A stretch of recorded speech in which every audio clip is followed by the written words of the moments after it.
Do you need a widget for your washer or a dongle for your dryer? Have you ever wanted to order a spare part or accessory for your Hotpoint appliance but don't know what the part is actually called? Well, that's where our part diagrams can help you find the exact part that you're looking for.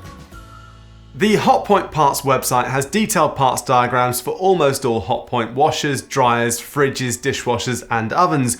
All you need to do is go to parts.hotpoint.co.uk, enter the model number of your appliance, and you'll find your specific appliance diagram. Each item is clearly labelled with a number that you can easily filter, helping you find the exact part that you're after, all helping you decipher your widget from your dongle. Remember, you'll need to know the model number of the appliance.